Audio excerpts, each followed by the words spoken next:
বাবা আমার যৌতুক দেবে একটি সাদা শাড়ি, শাড়ি পরে জন্মের মতো। আমি কষ্টের কথা কি বলবো, কষ্ট কাটে বলে, আমি কষ্টের কথা কি বলবো, কষ্ট কাটে বলে।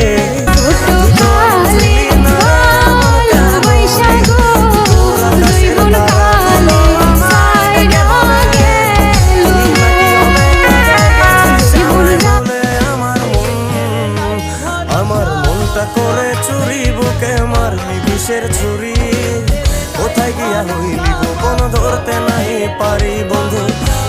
বাংলাদেশ জাতীয়তাবাদী দল বিএনপি মনোনীত হাজারো জনগণের প্রিয়জন আপসীন দেশনেত্রী বেগম খালেদা জিয়ার আশীর্বাদ